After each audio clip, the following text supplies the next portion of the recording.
Hello, I'm Dr. Sam, this is Dr. Sam's Health, and today I would like to talk about fat. In my previous video I spoke about the Western diet or the standard American diet, and I would like to continue talking about this diet. Specifically, I would like to talk about various detrimental aspects of this diet, specific nutrients that are affecting our health in a very negative way. But in order to do this properly, I realized that I have to talk about various kinds of fats that we consume, and I would like to focus on very unique terms or concepts that I have never covered before. A while ago I have already made a video about the fat in my Macronutrients review series, and then I spoke about the general structure of fat, which is usually a triglyceride. It is a molecule that is comprised of glycerol, like a backbone, that has 3 fatty acids attached to it, and that's why it's called triglyceride.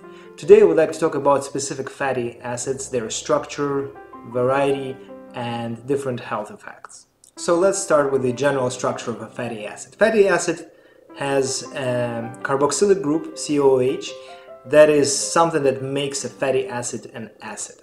The other part of the molecule is something that is called an aliphatic group. Essentially it is a carbon atom chain, and this chain can vary a lot. It can be of different length, it can be saturated or unsaturated, it can have single bonds between carbon atoms or double bonds, and it can also be branched or not.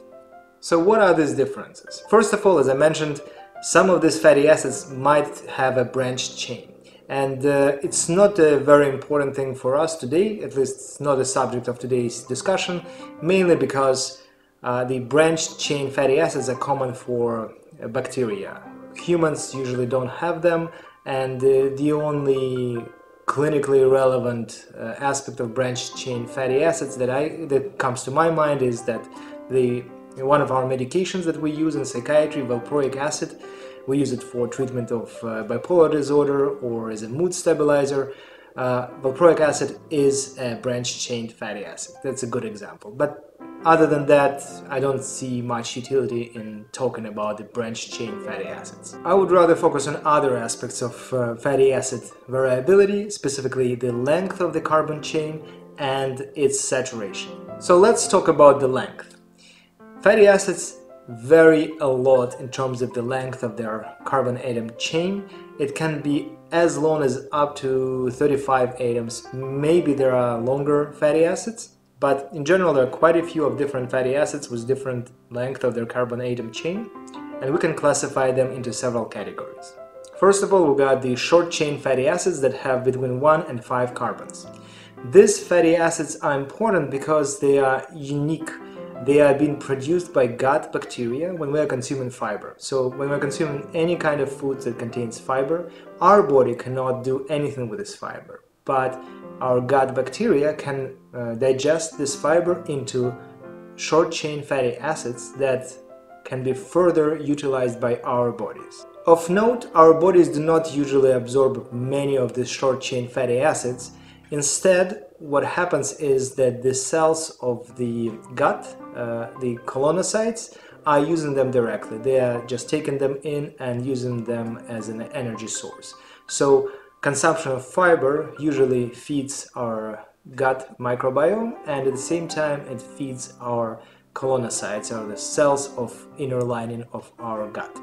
The next category of fatty acids is the medium chain fatty acids. These have between 6 and 12 carbons, and they're rather interesting. Usually you hear about them when we're talking about ketogenic diet or something like that.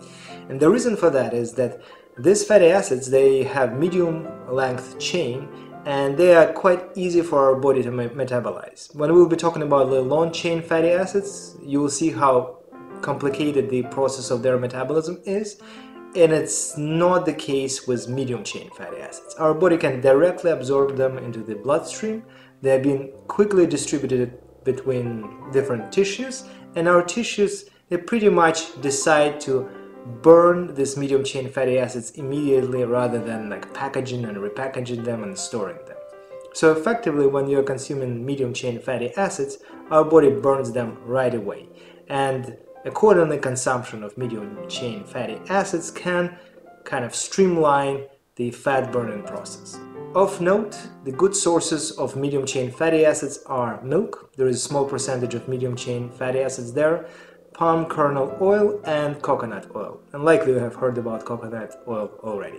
Okay, now we can talk about the long chain fatty acids. These are the most abundant fatty acids, I would say, in our nature, and they contain between 13 and 21 carbons. I think there are two key things we have to know about them. First of all, they are quite large, and in order to process them, our body has to do a lot of things. First of all, they are usually not being directly absorbed into the bloodstream from the gut. They are being absorbed into the lymphatic system, and they are being drained into the liver. Liver then packages and repackages them and sends them out in the form of lipoprotein. They're like complex molecules. They have a protein and lots of different kinds of fats attached to it, and then they're being distributed among tissues. And then, depending on the tissue and our metabolic state, the decision is made what to do with these fatty acids. They can be either stored or burnt, and they are being burnt in mitochondria through a process called beta oxidation. During this process, fatty acids are being converted into ketone bodies that have been released into bloodstream and consumed by different tissues. They have been converted into energy. And as we know, fat is a very good source of energy. 1 gram of fat usually gives us 9 kilocalories, which is the maximum amount of energy we can get from different nutritional substrates. Finally, just for the sake of completeness, I have to mention the very long chain fatty acids, the ones that have 22 or more carbons. They're not as predominant or not as common in nature, but we do consume certain amounts of them with our nutrition. These fatty acids are so long that our mitochondria cannot actually metabolize them. In order to process them, we have to use different organelles, which are called peroxisomes. And quite frankly, I don't have much to add to this other than, like, from the clinical standpoint, there are certain people who have rare genetic disorders of peroxisome metabolism, and these people cannot metabolize very long chain fatty acids. So every time they consume them, they tend to accumulate and they cause all kinds of health issues for specifically these people. So just to wrap up this part of our discussion, we've got 4 types of fatty acids depending on the length of their carbon atom chain. We've got the long chain fatty acids that are a primary source of energy. They're the most abundant ones. We've got the very long chain fatty acids that are not really relevant to this discussion. We've got medium chain fatty acids that are kind of streamlining our fat metabolism. And we've got the short chain fatty acids that are usually a product of our gut bacteria digesting fiber and feeding themselves and our gut lining. So that's pretty much everything I wanted to talk about in terms of the length of fatty acids. Now we can talk about their saturation. I can guarantee you that you have already heard the terms like saturated fat, unsaturated fat, polyunsaturated fat. So what do these terms mean? Imagine a long carbon atom chain of a fatty acid. Has multiple carbons and they're all connected with covalent bonds. If all these bonds are single bonds, it means that the molecule is saturated with hydrogen atoms, which are located like around the molecule, and this kind of fatty acid would be called a saturated fat. And now imagine the same molecule, but instead of single bonds, some of the carbons are connected via double bonds, which simply means that there are 2 covalent bonds between 2 adjacent carbon atoms, and there are less hydrogen atoms attached to these carbons. So these carbons are not saturated with hydrogen, and accordingly this molecule will be called unsaturated. If there is a single double bond between carbons in the carbon atom chain, this molecule will be called monounsaturated. If there are 2 or more double bonds, this molecule will be called a polyunsaturated fat. Actually, the things are a little bit more complicated than just having double bonds, because these double bonds are much more rigid than the single bonds, and accordingly a molecule that has a double bond can have different conformations in terms of like the way it's like spatially oriented at each double bond. And usually we call these conformations either trans or cis conformation. I'll specifically attach a nice picture showing different conformations of oleic acid to my blog. Check it out on my website. Finally, I think we are ready to talk about these omega-3, omega-6 fatty acids. what does this terminology mean? So there is a pretty long story about the different ways of numbering carbons in the fatty acid chain, but I will start with the following. Again, imagine a molecule of fatty acid. We can start with the carboxyl group and we can start naming carbons or numbering them as 1, 2, 3, 4, 5, 6, 7 and so on. Another way of naming them would be by using Greek letters, and we'll call an carbon number 1 as alpha, number 2 as beta, gamma, and so on and so on and so on. At a certain point in human history, some genius came up with an idea that, irrespectively of the number of carbons in the fatty acid chain, we can say that the last one should be the last letter of the Greek alphabet, which is omega. And accordingly, for some reason, we can start counting atoms from the end of the molecule. So instead of counting them the alpha, beta, gamma, and so on, we can call them omega 1, omega 2, that will be the second last carbon in the chain, omega 3, the third from the end, and so on and so on and so on.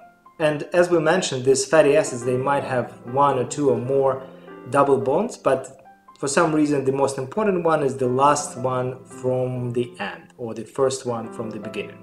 So using this omega numbering system, we can categorize fatty acids into different groups based on the location of the last double bond.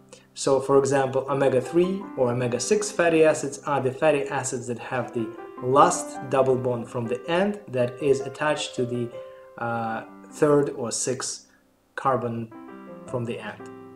I know it sounds complicated, it's actually not. You can take a look at the numbering system. Again, I will put it there in my blog on my website. Check it out, it has a very nice visual representation of that. And finally, in the end of the day, no matter how much lots of people don't like this numbering system, it is the commonly used numbering system, and we pretty much have to know it in order to properly understand lots of things, starting with nutrition and ending with biochemistry and physiology. So now when we have figured out all these nuances of the fatty acid nomenclature and structure, we can talk about their health effects. And there is a lot of research on this topic, and unfortunately there are lots of guidelines that quite frankly do not make any sense, or they are already outdated. Likely you have heard that saturated fat is very bad. The unsaturated fat, specifically polyunsaturated fat, is very, very good for you. It's almost an antidote to saturated fat. And likely you have heard that trans fats are very, very bad. So let's talk about this. First of all, this idea that saturated fat is bad for you is at least outdated.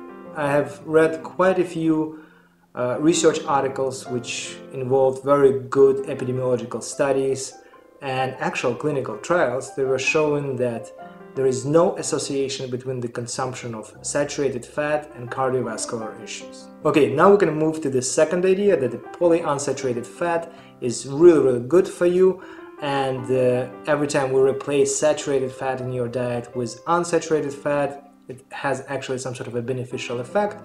There are quite a few studies that have at least mixed results, but the whole notion that unsaturated fat is intrinsically good is actually a little bit controversial, because some of this unsaturated fat will be trans fat, and as we know,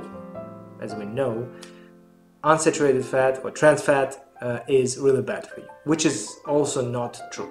So different kinds of fats have different effects on our health. The blanket statement that unsaturated, polyunsaturated fat is intrinsically good is not exactly correct, but it's mostly correct at the same time. So now we have to talk about the trans fat. It's not all bad for you. Actually, we can divide trans fats into two categories. One is the naturally occurring trans fats, usually coming to us from ruminants, the animals, usually in the form of milk. And there are industrially produced trans fats. And there is an emerging field of research that is showing that the industrially produced trans fats, which are usually like partially hydrogenated oils that have longer shelf life, they are good from the financial standpoint, they are more stable, they're easier to sell, but these trans fats, industrially produced ones, are really bad for our health. Whereas the naturally occurring trans fats are at least not bad, if not beneficial. Finally, we have to talk about the omega-3 and omega-6 fatty acids. So likely you have heard that omega-3 fatty acids are amazing, they are anti-inflammatory, and the omega-6 fatty acids are terrible bad things for us. They are pro-inflammatory and so on. So let's talk about that. First of all, the omega-3 fatty acid statement, I totally agree with this. It's actually a very good source of nutrition, and actually as a psychiatrist I do prescribe omega-3 fatty acids because we know that they are anti-inflammatory, they lead to health improvement, to cognitive improvements and so on. So I literally prescribe omega-3 fatty acids for their health benefits.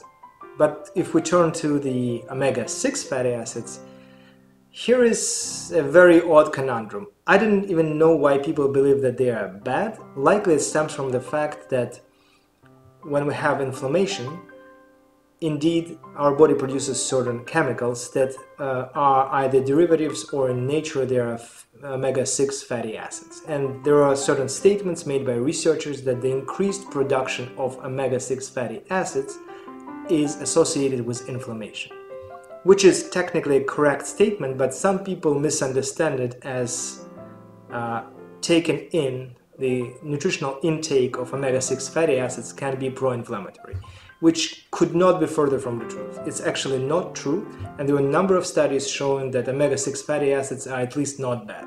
They might even have some anti-inflammatory effect, and they might lead to better cardiovascular outcomes. Okay, let me summarize. First of all, saturated fat is not really bad. There is an emerging evidence that shows that it's at least neutral. There is nothing really bad associated with saturated fat. Unsaturated fat, mostly good, but specific subtypes of unsaturated or polyunsaturated fat are not good for us. Specifically the industrial trans fats. And I just want to highlight that the naturally occurring trans fats are not bad for us.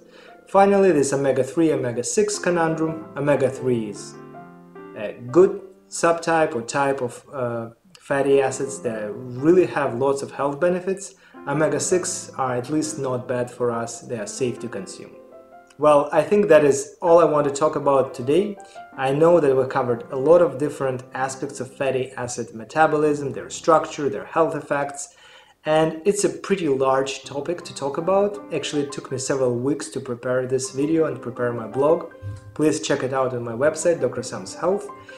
This blog will contain everything I was talking about in a little bit more detail with good illustrations, and I think that this overview was at least decent, and now you have a good understanding of different aspects of fat metabolism, and we are ready to talk about the detrimental effects of Western diet, and that will be the subject of my next video. So if you don't want to miss a thing, hit the subscribe button, hit the like button if you like my videos. If you hate them, it's okay to dislike them. If you have any questions, please ask them, make comments here or on my website, and that's it for today. I'll see you in my next video. All the best.